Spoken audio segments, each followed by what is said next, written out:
Vamos a continuar con lo que hemos empezado. Vamos a seguir.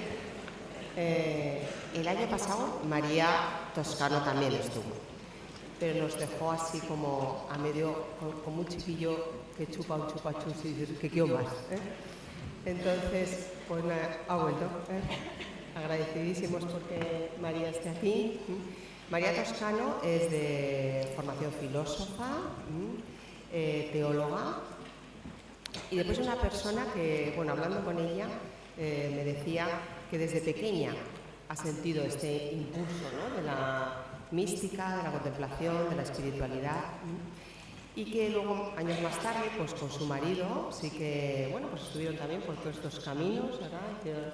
Bastantes libros, de hecho tenéis un libro de ella afuera, La tiniebla es la luz. Y María, en estos momentos de su vida, pues se dedica a esto, pues fíjate qué bien, a la mística, a profundizar en ello, y luego tenemos la suerte de que nos lo devuelve, ¿no? Entonces, aquí está María ahora, que su gran pasión son la mística y en este momento sus 5 nietos. Que eso también es un espacio contemplativo y espiritual interesante. Muy bien, pues aquí os dejo con María, que la disfrutéis.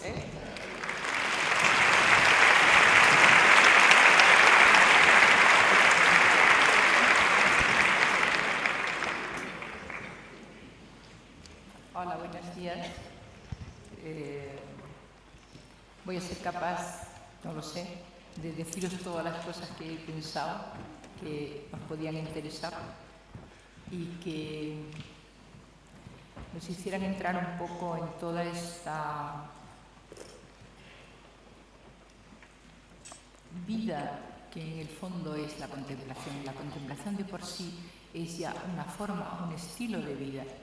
El estado meditativo es un estado que se va adquiriendo a lo largo de la vida, en el que uno va entrando a fuerza de pequeños actos de voluntad y a fuerza de muchos actos de abandonar la voluntad en esa otra voluntad.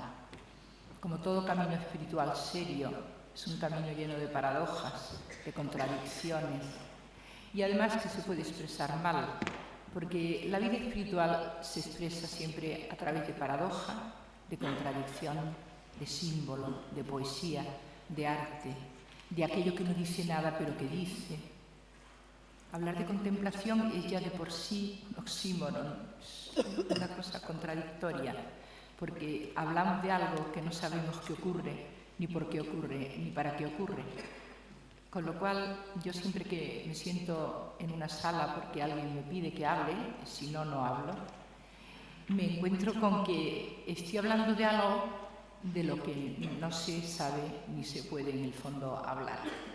Con lo cual ya por lo pronto pido perdón un poco por mi atrevimiento de acercarme a una cosa que a medida que uno avanza en ella se da cuenta que es precisamente inexpresable.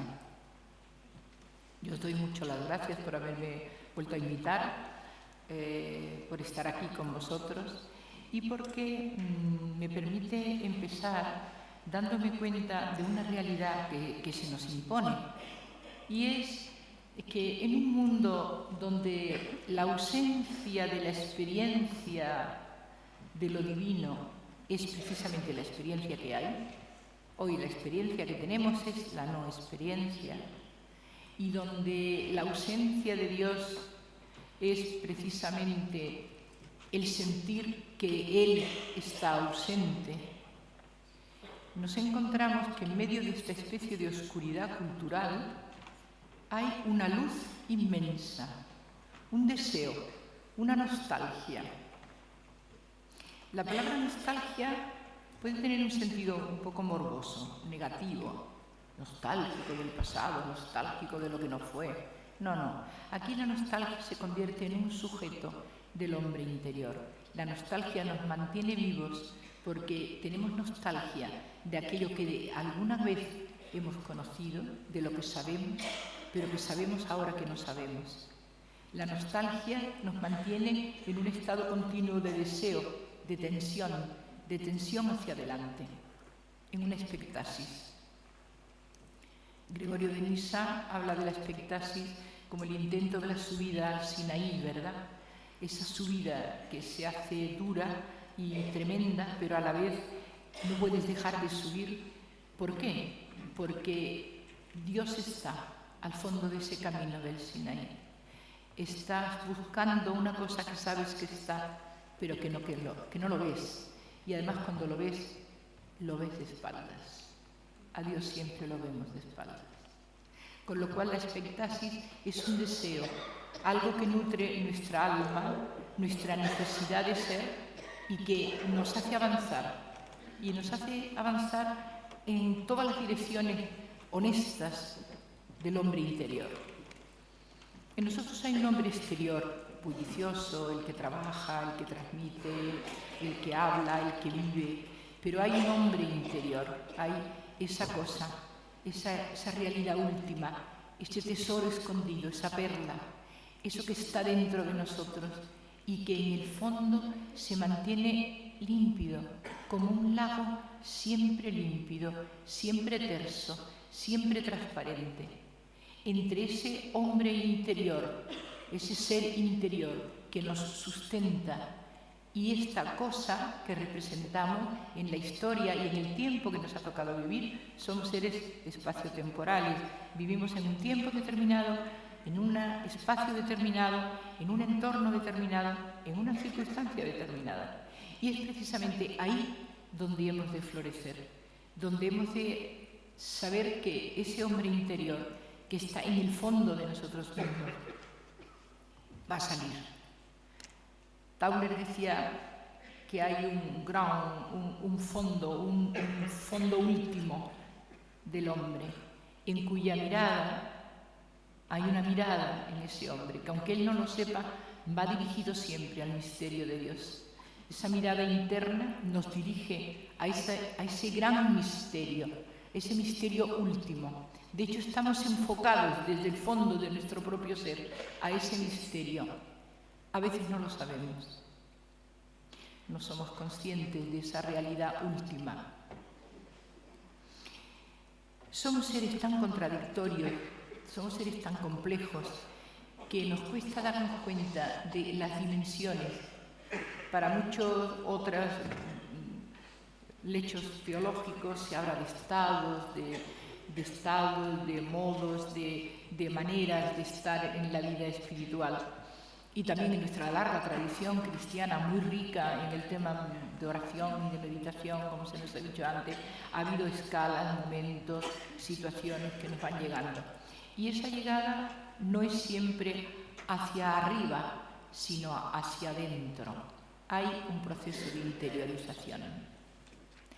El proceso de interiorización, el proceso por el cual nosotros nos vamos a acercar a eso que nos llama, que nos ha llamado desde el principio de la eternidad, desde la preeternidad, decía Raymond Paniker.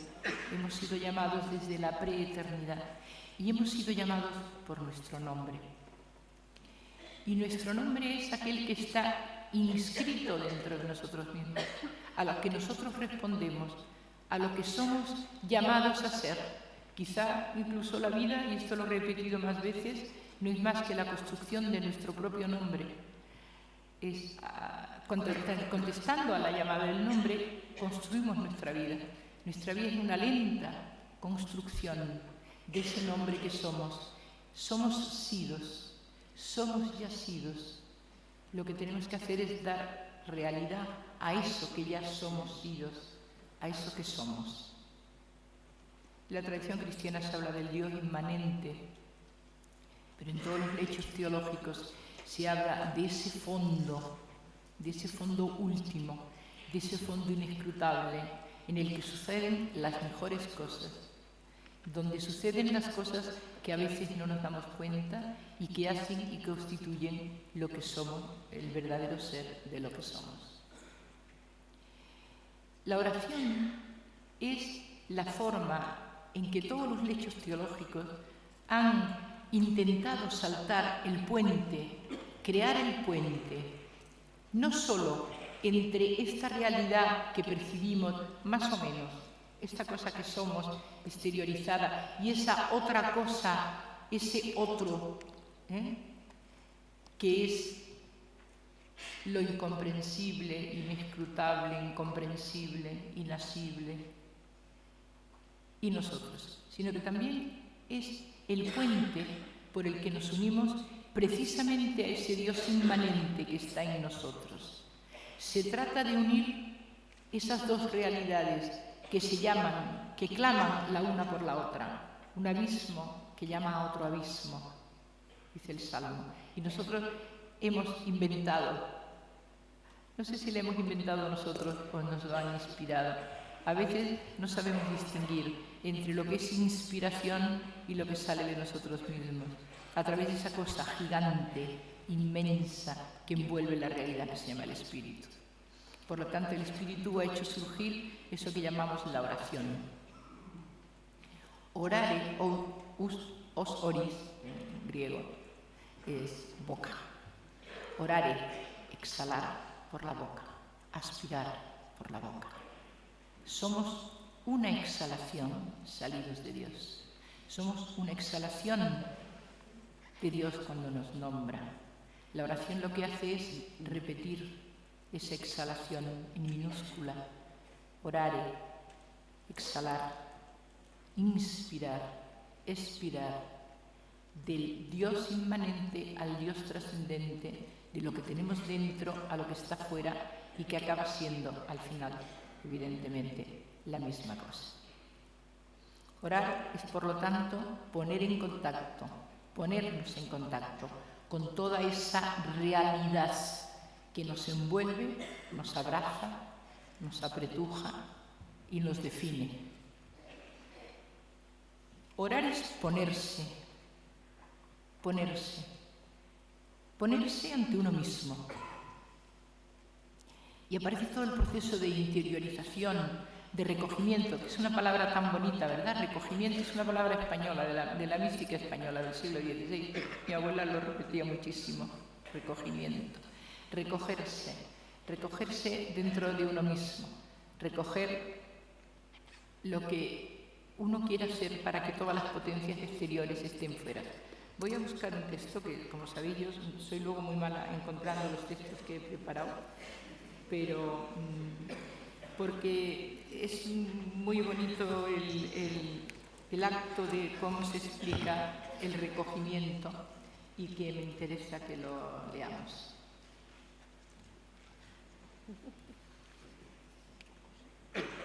Lo encontraré mientras hablo, mientras puedo pensar varias cosas a la vez, lo encontraré.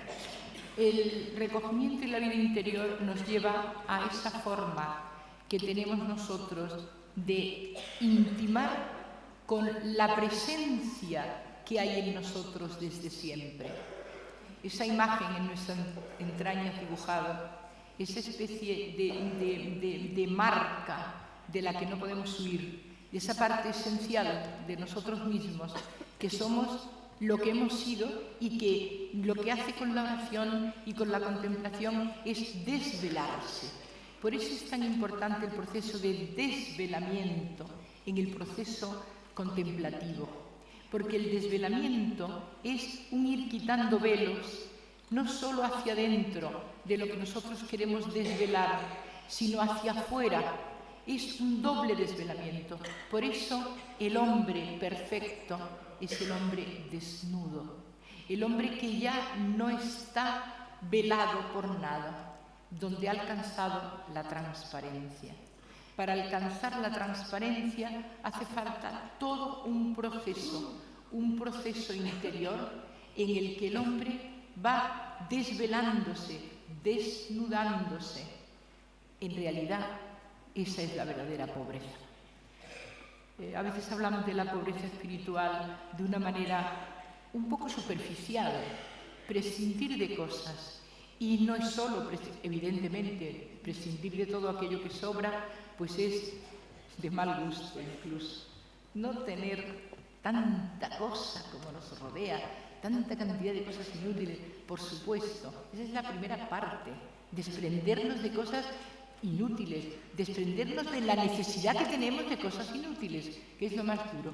Estamos ya tan acostumbrados a nuestras comodidades, a nuestras necesidades. Hemos generado tal cantidad de necesidades que nos cuesta muchísimo trabajo desprendernos de esas necesidades y justificamos delante de nosotros mismos todo eso. Desde lavarnos los dientes por la mañana a terminar de cenar por la noche, la ropa limpia, el agua caliente, todo lo que nos rodea.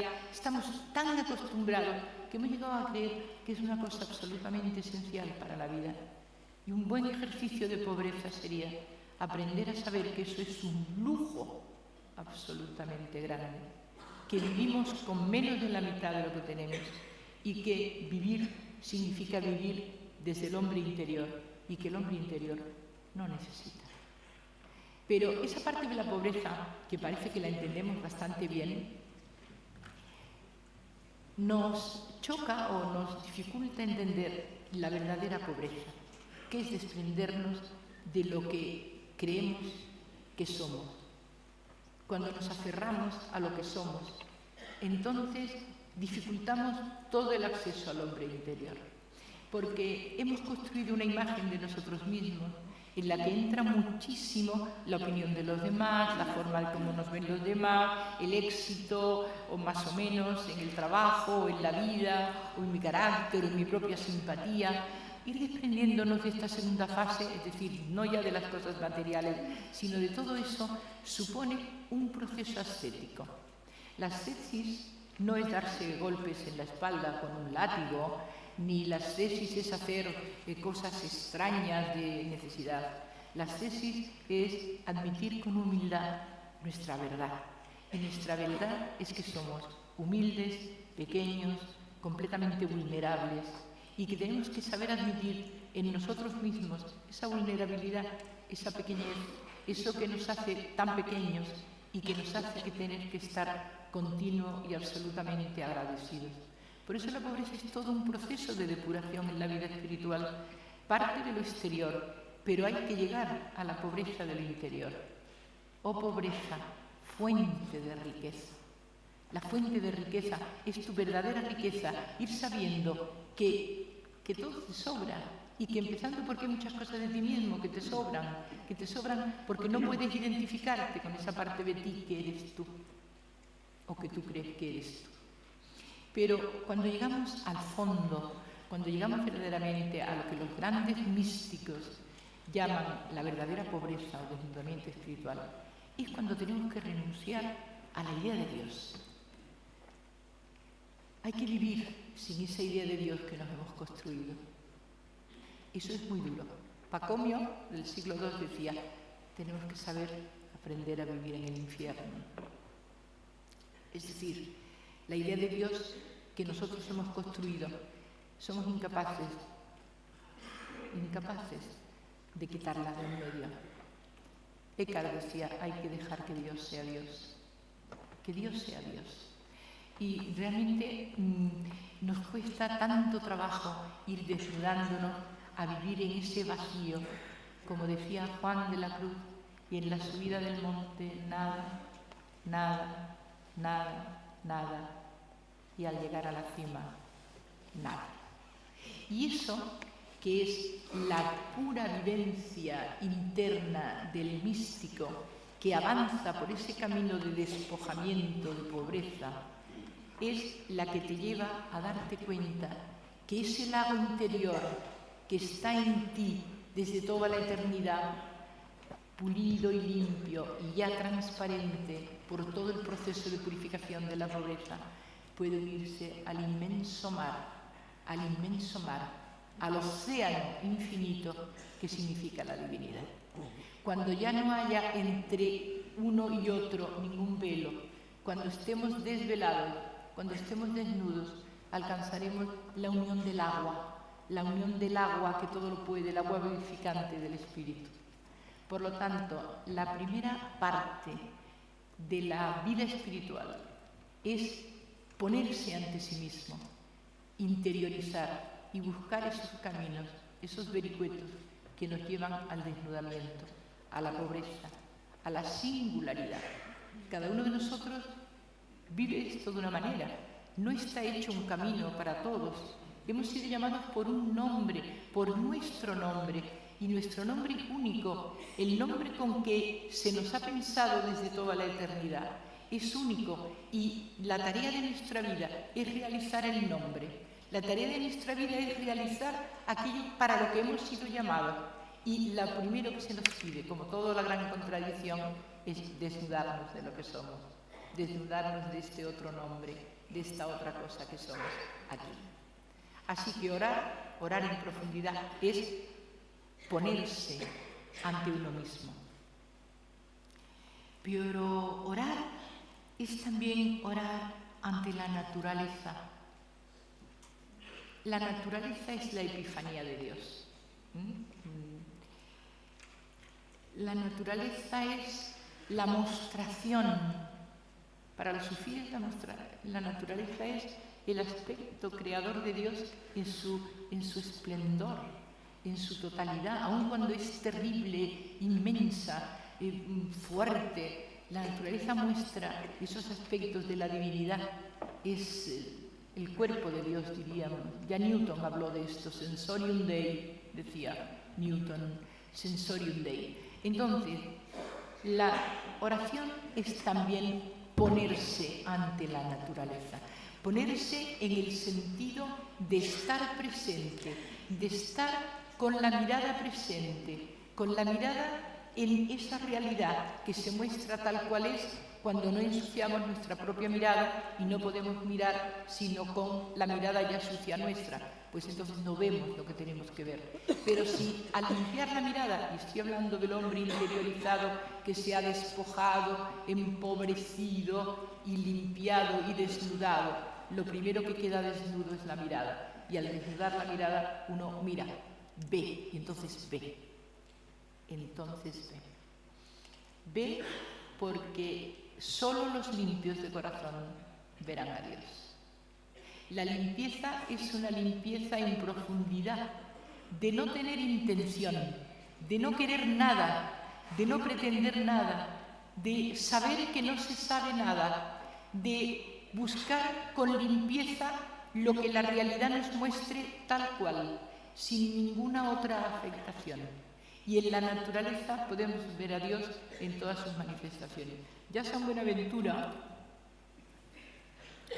decía, fijaros, de la naturaleza: quien no se encuentre iluminado por los esplendores tan intensos de las cosas creadas, está ciego.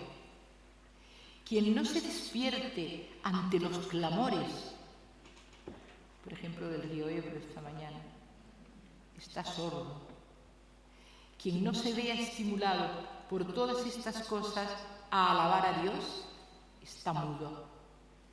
Quien, a pesar de estos indicios tan evidentes, no dirige su mente al primer principio, es necio. Es decir, que ya San Buenaventura sabía que orar era ponerse ante la naturaleza. Y la naturaleza, con todo lo que encierra de grandioso, de bello, de sensible, de hermoso y también de misterioso.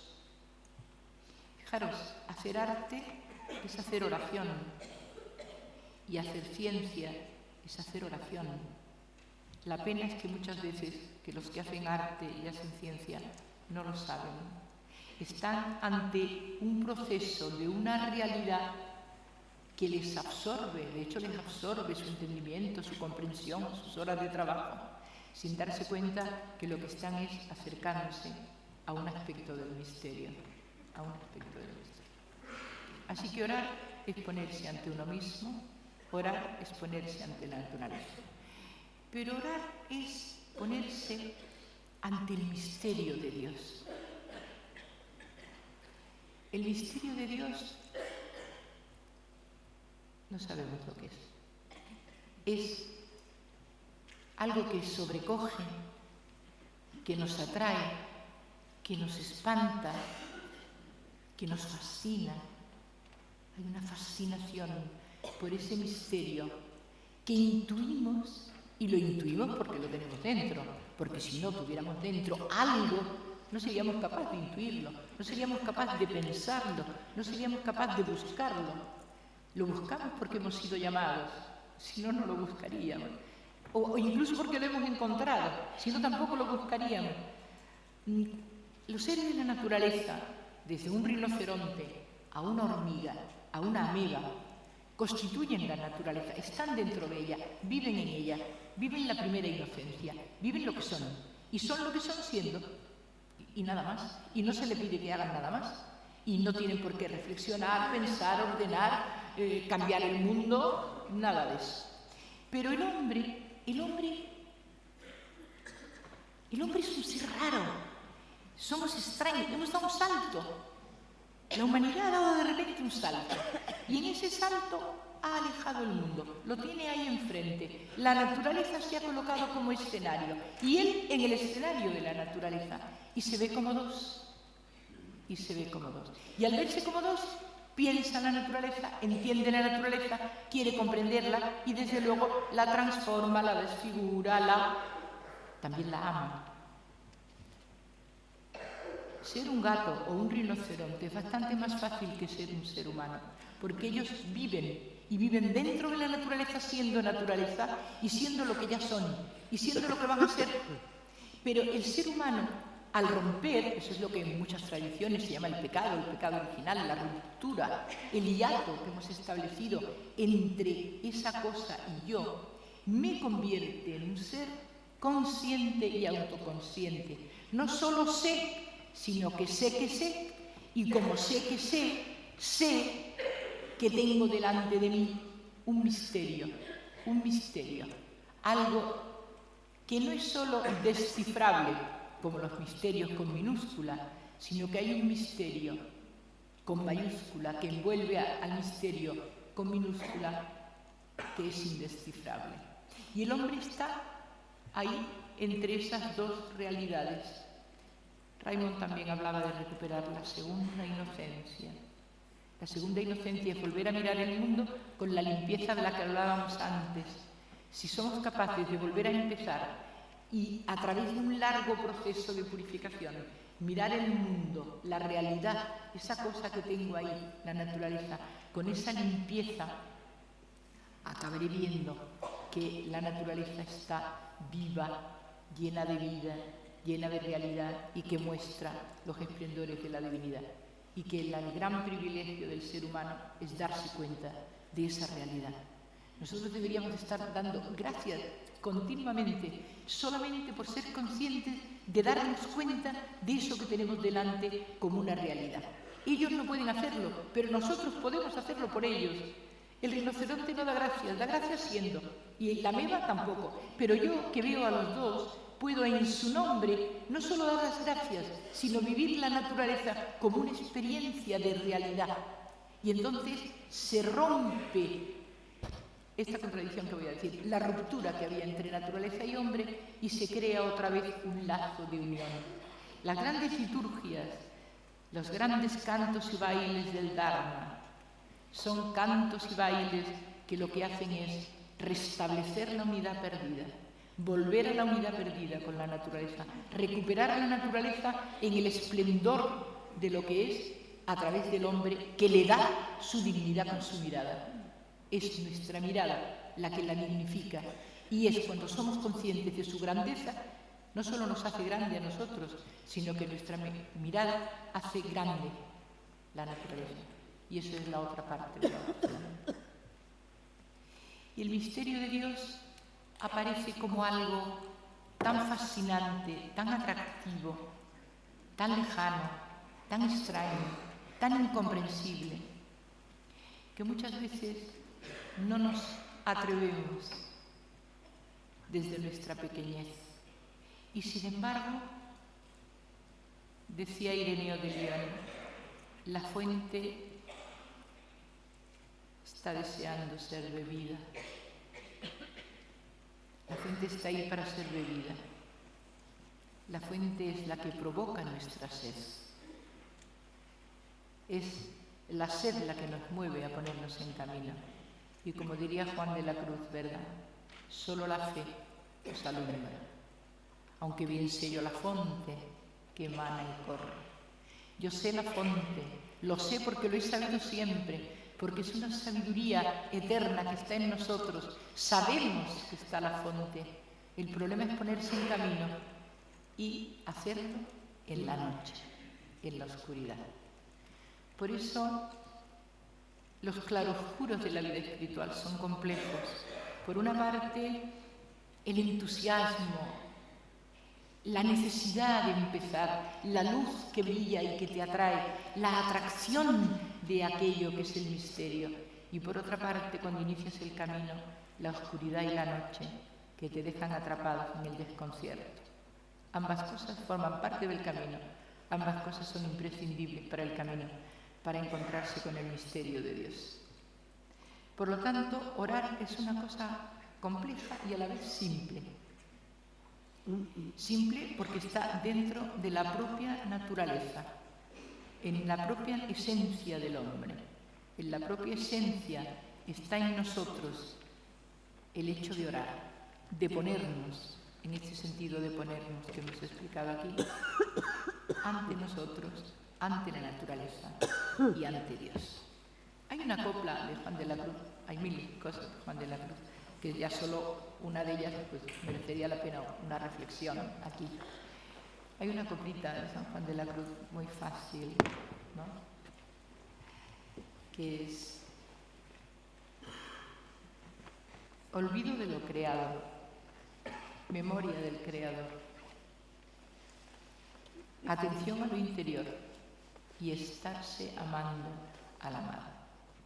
Estas cuatro coplas, que son 4 versos que parece que no dicen nada, que están allí, además de una manera como marginal, son todo el proceso de la vida espiritual que nosotros querríamos mostrar.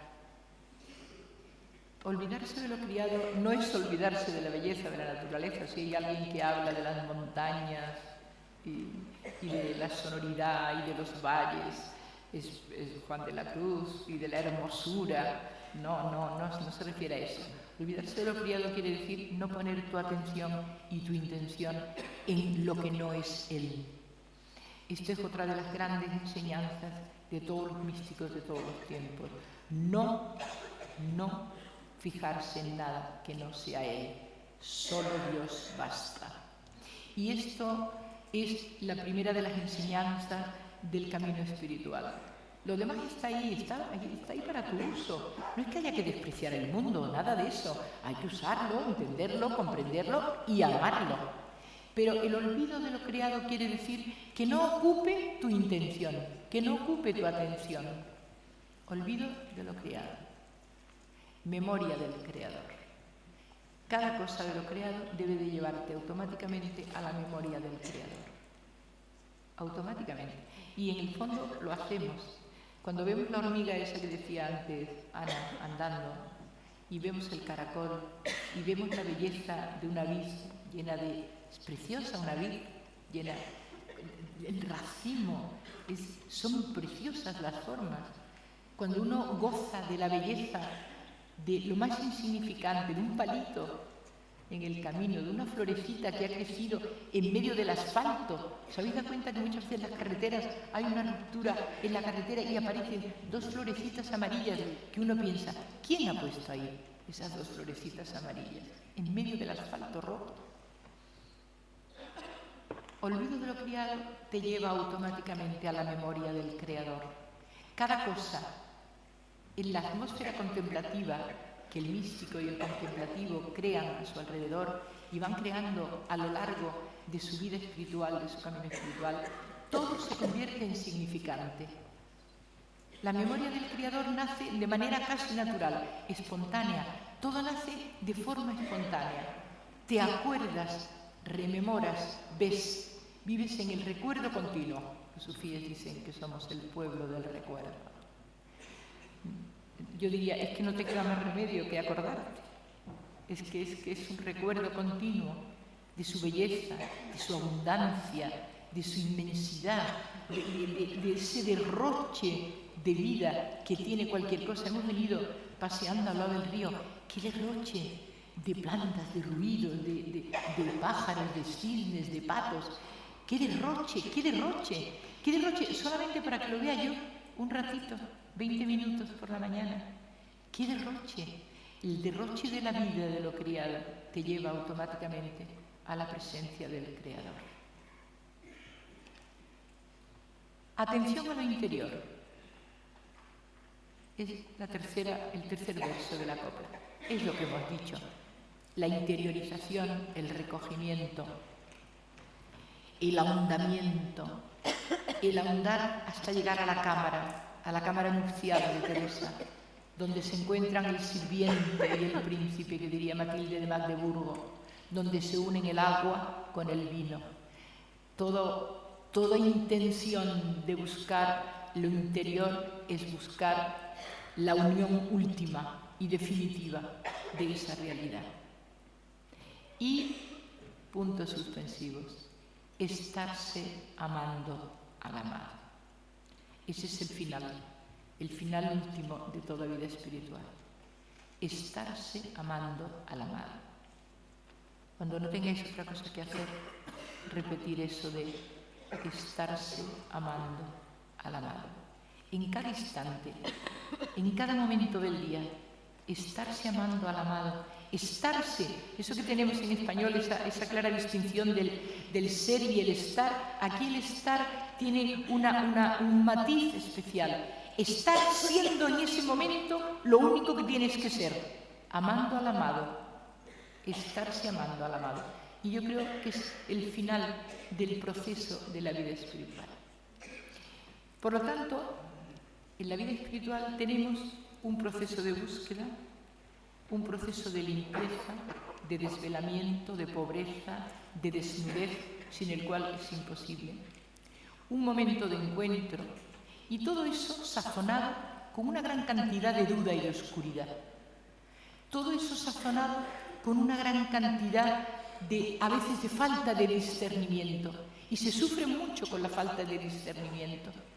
Por lo tanto, no creamos que la vida espiritual es una especie de jolgorio simple, rosita.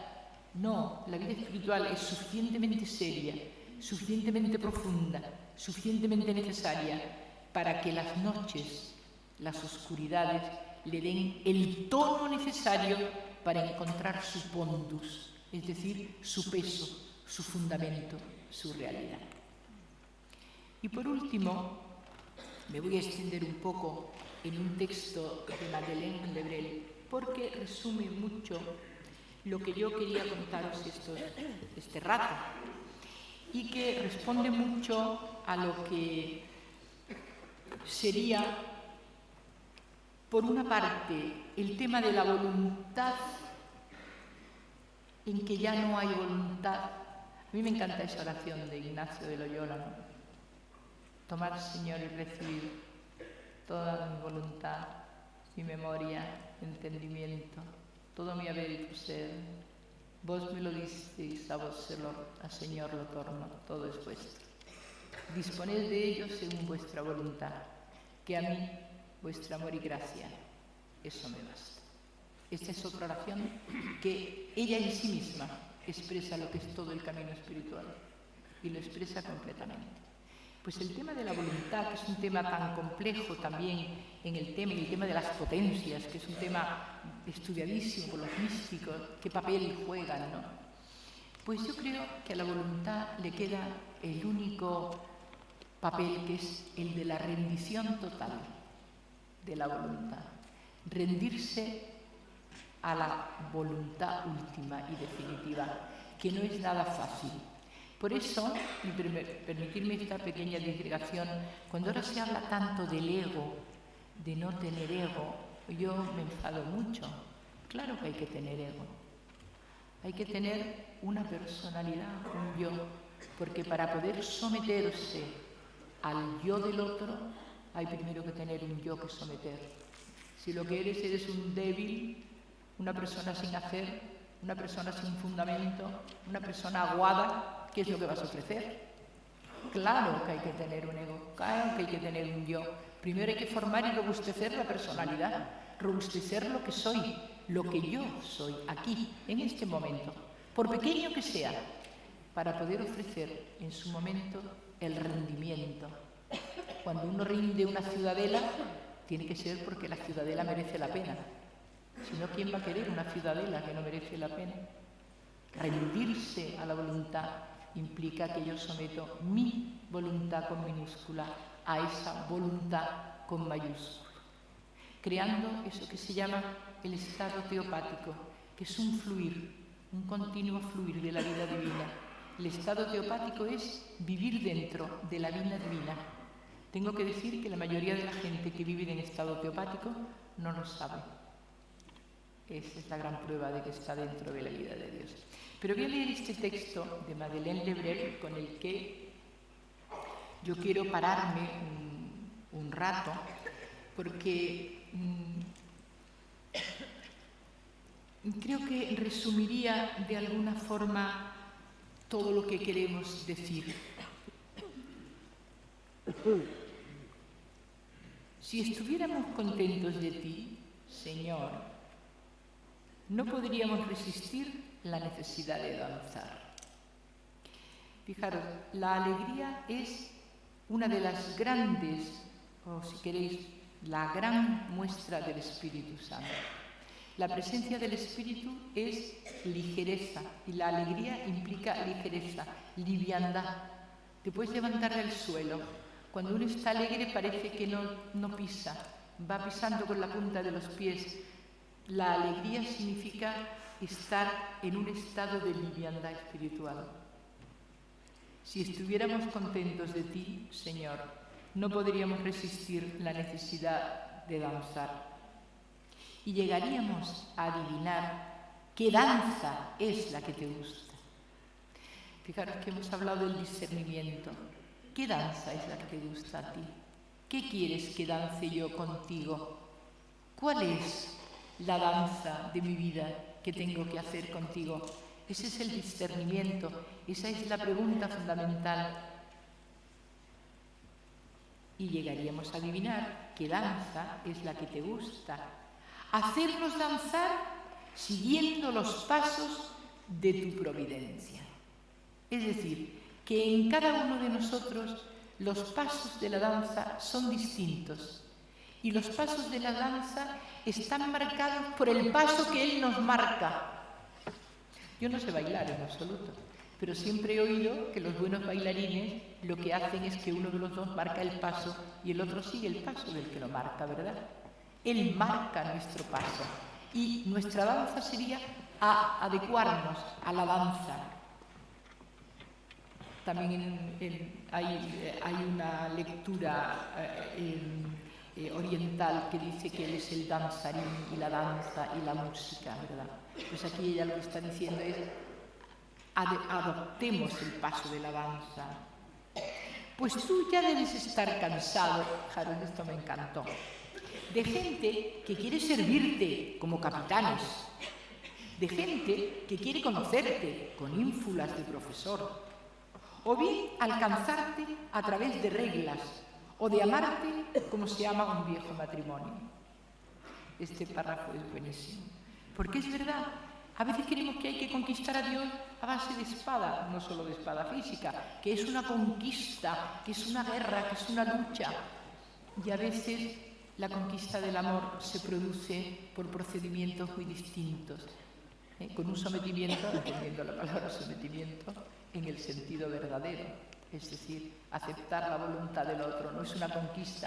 Además, que el amor del otro acaece. Uno nunca fuerza el amor del otro. El amor del otro sucede. Acaecióme, dice Santa Teresa, acaecióme, me sucedió. De repente me amó, me penetró, me comprendió y yo lo acepté. Es que no nos damos cuenta que la vida espiritual es una pura aceptación de algo que te sucede gratuitamente. Gratuitamente. Así pues, un día inventasteis a San Francisco y lo hiciste jugular. Así, hacer gente alegre que produce contigo, baila contigo, ríe contigo. Hay que ser alegre, ligero, no ser rígido, no pedir explicaciones de los pasos que hay que dar, sino ser una prolongación de ti mismo y recibir de ti la transmisión del ritmo de la orquesta. No digáis que el texto no tiene desperdicio. Olvidamos la música del espíritu y convertimos nuestra vida en una tabla de gimnasia. Olvidamos danzar en tus brazos y que tu voluntad es, eso también lo olvidamos, de una inconcebible fantasía. En el baile de tu amor, Señor, muéstranos el puesto en este romance eterno entre tú y nosotros, basado en nuestra obediencia. Muéstranos tus designios, donde tocas a veces notas muy extrañas. Enséñanos a vestirnos cada día con nuestra condición humana, como nuestro vestido de baile propio. Haznos vivir la vida no como un juego lleno de reglas, cálculos, ni como un teorema, sino como una fiesta sin fin, como una danza eterna entre los brazos de tu gracia con la música universal de tu amor. Este texto ya de por sí diríamos es un programa de vida espiritual. Dejarnos abrazar por los brazos de la gracia, danzar en él, danzar a su ritmo y hacernos bien. La vida espiritual es la búsqueda de ese ritmo. La danza espiritual es buscar cómo puedo vivir fluyendo en la vida divina, en la vida cotidiana.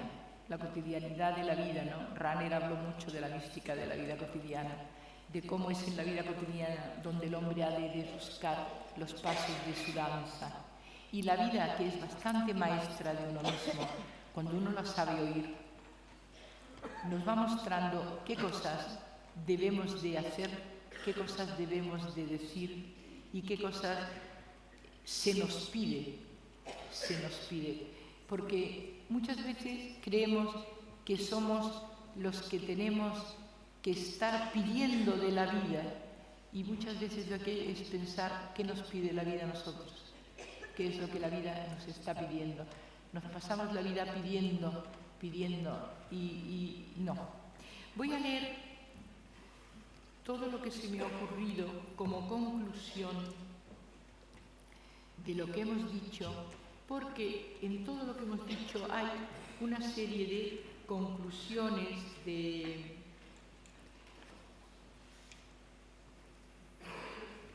consecuencias que nos vienen bien a la hora de nuestra práctica y a la hora de nuestra vida espiritual continuada. Somos un cuerpo y el cuerpo también participa de la oración, participa de lo que somos realmente. Y hay formas de orar. En todos los hechos teológicos, en todas las culturas teológicas, la postura tiene una cierta importancia, en unas más y en otras menos.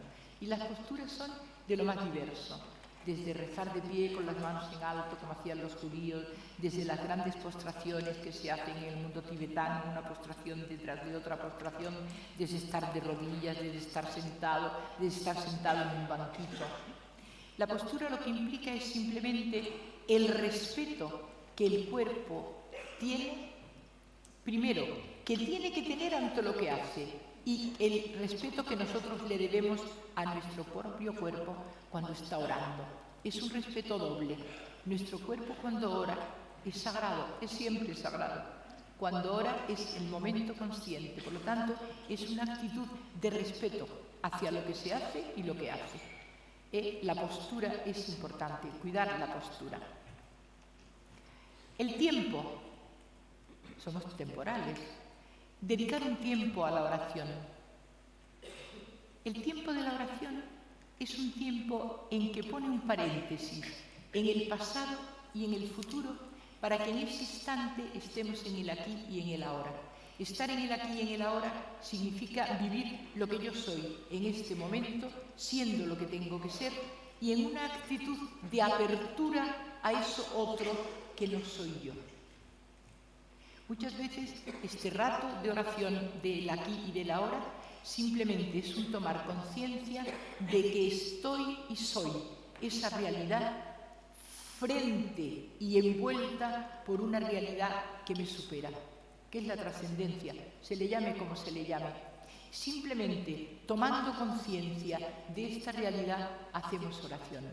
Y tomar conciencia de esa temporalidad. Por eso a veces es muy útil dedicar unos tiempos determinados, 20 minutos por la mañana, 20 minutos por la tarde, un momentito a mediodía.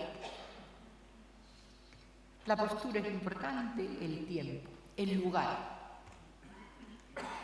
Hay lugares sagrados por todas partes. Una vez se lo oí a Meloni y me pareció preciosísimo. Lugares sagrados que son montañas, que son templos, que son llanuras, que son árboles. Dioses, lares y penates, los penates romanos eran lugares, sitios sagrados, de los sitios, de los ríos, de los árboles, de los montes, de nuestra propia casa, de nuestra propia situación. Convertir un lugar. Hay lugares sagrados universales, pero hay lugares sagrados particulares, donde cada uno de nosotros hemos sentido una intuición, una idea, un momento. ¿Cuántas veces en nuestra vida vamos a un sitio a orar porque allí, en un momento dado, hemos sentido, intuido algo distinto? El lugar también hay que cuidarlo. Y ahora voy a decir todo lo contrario. Nada de esto que he dicho es importante. La postura, el tiempo, el lugar, claro que representan, son la actitud ante la oración como una manera de vivir, como un medio en el que uno está. Pero la oración no necesita nada de eso. Podemos orar en la cocina, en el baño, pasando por el pasillo, dándole un beso a nuestro marido, a nuestros hijos, paseando, saludando al vecino de enfrente que es antipatiquísimo. Somos oradores continuos. La oración continua es una oración continuada de expresión de algo que está más allá de mí, que no comprendo en absoluto y que sin embargo quiero, y ese es mi único acto que yo añado a esto, que es mi pequeñísimo acto de voluntad, quiero que se convierta en oración. El ir a trabajar, el volver a trabajar, el preparar la cena, el estar en casa, el estudiar, el trabajar, el idear, todo se convierte en oración. Quiero decir que es verdad que debemos de tener un momento, un lugar, un estado en que la oración se convierta en protagonista de lo que hacemos. Pero quiero decir que eso no es imprescindible para vivir en un estado de meditación continuada, donde todo es posible y donde la oración es en sí mismo un estado, vivir en un estado contemplativo. ¿Qué produce? Pues por lo pronto produce un gozo inmenso.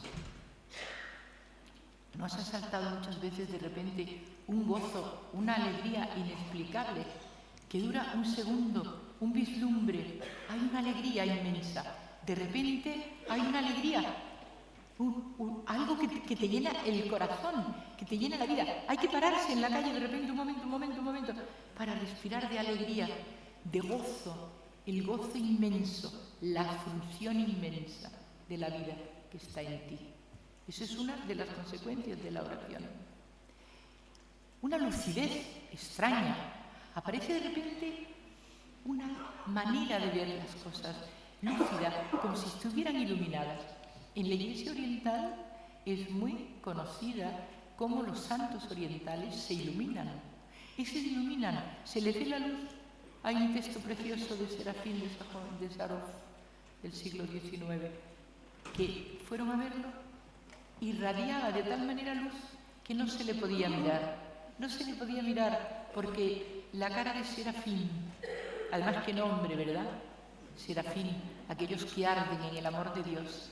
Y Macario, un gran creador del monacato, decía: debemos de ahondar en nosotros y allí en el fondo volvernos como querubines y serafines para vivir ardiendo en el amor de Dios continuamente. Quiero decir que la oración es un estado continuo de ardor. Y también buscar la intimidad, ¿no? Decía Attar, el gran místico sufí. ¿Qué es la intimidad? La intimidad es dejar de lado todo aquello que no sea Él y en el ardor del corazón vivir contemplando al amado. Decía Attar. Quiero decir que todos los grandes místicos han desembocado, todos ellos, en esa especie de estado en el cual el hombre es capaz de vivir esa dimensión doble, su propia pequeñez, y quizá en esto consiste nuestra grandeza, unida a esa especie de lucidez. Aparece un tipo de sabiduría. ¿De qué sabiduría hablamos? Dice Pablo. De una sabiduría que no es de los príncipes de este mundo, que ha estado escondida, misteriosa, oculta, a través de los siglos. Pues de esa sabiduría es la que queremos hablar. De esa sabiduría que está en Dios, eso ya es Colosenses, el Dios donde están los tesoros de toda sabiduría, un Dios oculto y escondido en el misterio. Ese Dios oculto en el misterio, esa sabiduría oculta, esa realidad última que Él tiene, no la tiene para sí. No es para sí, para lo que ha creado. Es en nosotros donde se desarrolla esa sabiduría que nos permite saborearlo, porque la verdadera sabiduría no es un conocimiento de datos, de hechos, sino un saborear la vida. Decía Agustín, solo el que ama ve. Ve. Esto a nivel, todo a nivel personal, sabemos esto, conocemos esto. Cómo vemos a los que amamos. A lo mejor los demás no lo ven igual, pero es que ese ver del amor te hace ver al otro en su totalidad, en su plenitud. Y no solo al otro, sino a lo otro, a todo lo otro que no eres tú. Si amas, la mirada del amor constituye esa realidad última de la que estás viendo, y en el fondo todo esto que yo estoy diciendo es lo que llamamos contemplación.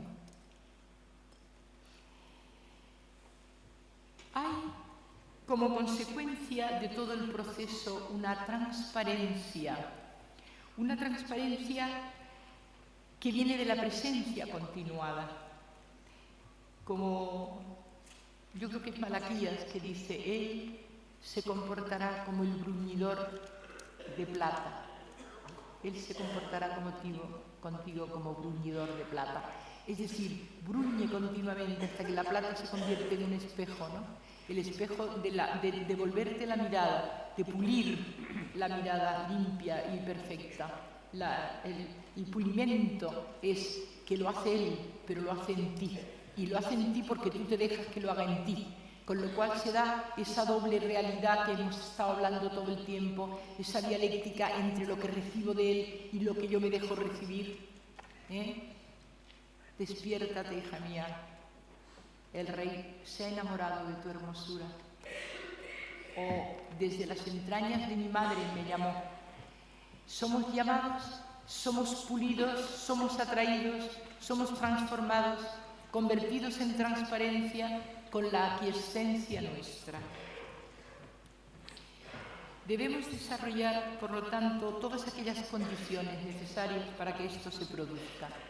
Y para que se produzca todo esto que estamos diciendo, la desaparición del yo innecesario y el desarrollo de una cierta exquisitez y una cierta sensibilidad que vamos perdiendo muchas veces las personas de iglesia.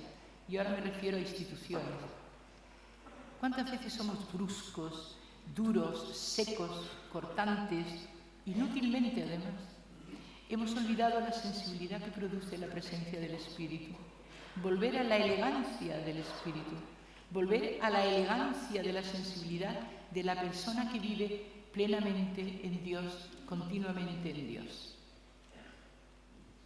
Quiero acabar diciendo que hoy es un momento importante en la medida en que los hombres nos hemos cansado de las instituciones. Estamos cansados de las instituciones ya establecidas, de las confesiones establecidas, a todos los niveles religiosos, desde luego, políticos, culturales. Estamos en un momento de un cierto escepticismo. Y ese escepticismo, que tiene una cara negativa, tiene una cara muy positiva, porque nos permite limpiar la mirada para volver a orientarnos. Orientarse significa mirar al oriente, y mirar al oriente significa mirar por donde sale el sol. Estar orientado significa mirar allí donde nace el sol, que nace de lo alto, para iluminar a los que viven en tinieblas y en sombra de muerte, y para guiar nuestros pasos por el camino de la paz. Muchísimas gracias por oírme tanto rato. Gracias.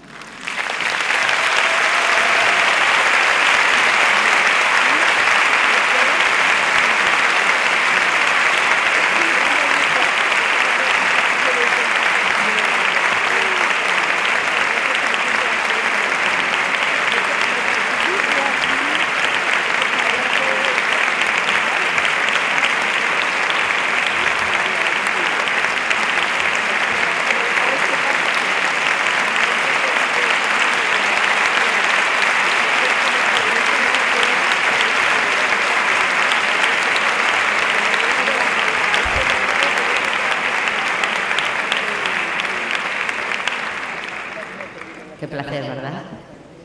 Tenemos ahora un tiempo de pausa, si queréis tomar café, si queréis ir al baño, y a las 12:30